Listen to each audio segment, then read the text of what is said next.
When President Emmerson Mnangagwa was warned not to leave Zimbabwe for his next international trip, the words came not from a political opponent, but from the very heart of his own security apparatus.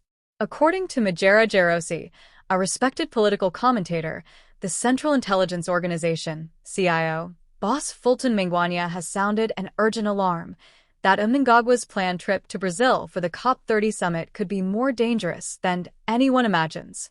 It's not just about the safety of a president traveling abroad, it's about the fragile power balance within a ruling party teetering on the edge of internal chaos. For those unfamiliar with Zimbabwe's political climate, it's important to understand this. President Mnangagwa's leadership is under immense pressure.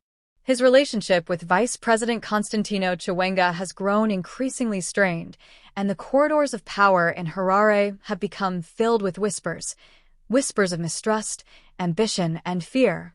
As the 2028 elections draw closer, every foreign trip, every cabinet reshuffle, and every public statement now carries deeper meaning. So when news broke that Mnangagwa might cancel his upcoming visit to Brazil, it wasn't seen as a diplomatic scheduling issue. It was seen as a sign that the walls may be closing in around him. Jairosi's revelation on his X account sent shockwaves across Zimbabwe's political landscape.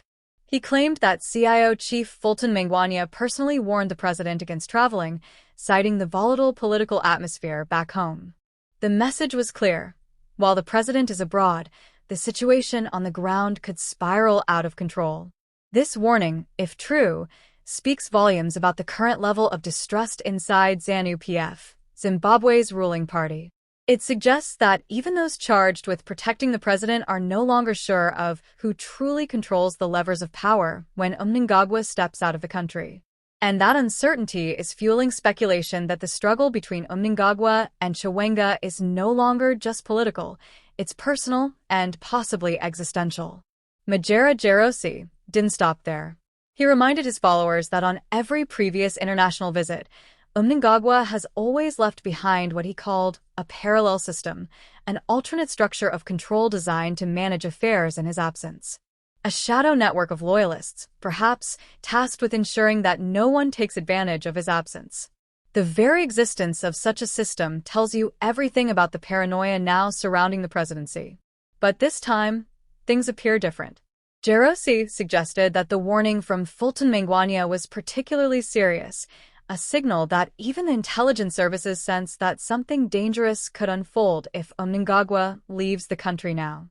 Could you imagine leading a nation where you fear leaving it for even a few days? Adding fuel to the fire are recent public clashes involving presidential spokesperson George Charamba and outspoken politician Themba Mliswa. Their confrontation has dragged old wounds back into the spotlight. Jairosi claimed that Mnangagwa views Charamba as treacherous, despite keeping him close. When Mnangagwa once fired Charamba, then later reappointed him as deputy chief secretary, it raised eyebrows, and Jairosi explained why. He travels internationally with Charamba, he said, because he knows it's a risky business to leave him behind. Keep your enemy closer. That line hit hard across Zimbabwean social media.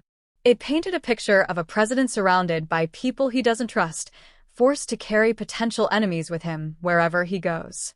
What kind of leadership can survive in such a climate of suspicion? What would you do if you were in his shoes, constantly looking over your shoulder, even among your own team? Then came the most explosive part of Jairosi's statement.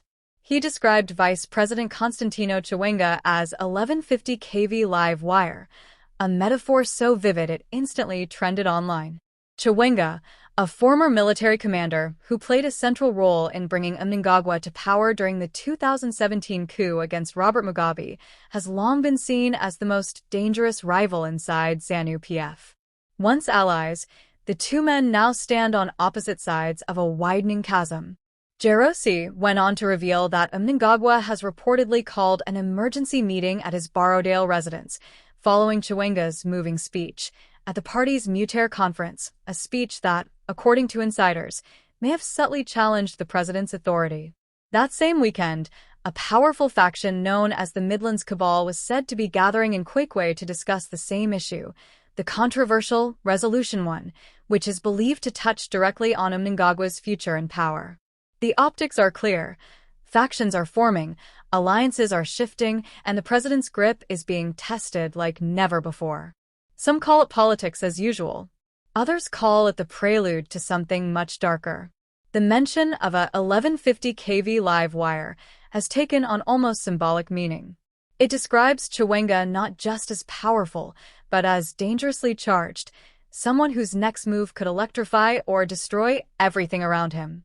For Mnangagwa, the risk isn't just that his deputy could challenge him, it's that the entire system could collapse if he miscalculates. Many Zimbabweans, weary from decades of political uncertainty, are watching this unfold with mixed emotions. Some express sympathy for Mnangagwa, arguing that no leader should live under such pressure. Others say this is karma, that a man who once rose through the same ruthless political games is now trapped in his own web of mistrust. Meanwhile, the international community is quietly observing. The COP30 Summit in Brazil would have been an opportunity for Zimbabwe to show stability and leadership on the world stage. But now, the president's possible absence could send the opposite message, that Harare is too unstable for its own leader to leave the country. Diplomats are asking, who's really in charge in Zimbabwe when Mnangagwa travels abroad? Inside the intelligence and military structures, loyalties are being tested.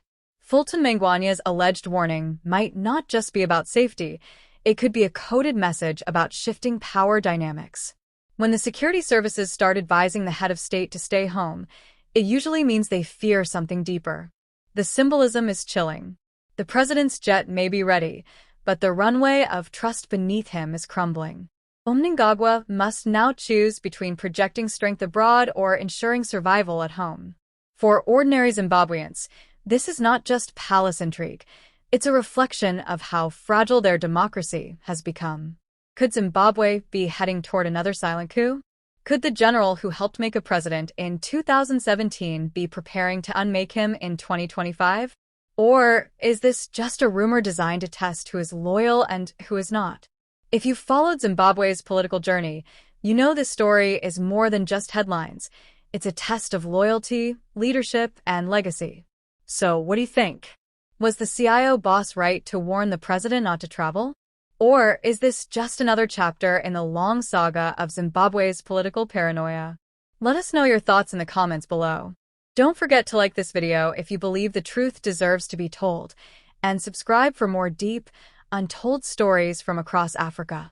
Because in the end, the fate of one man can reveal the destiny of an entire nation.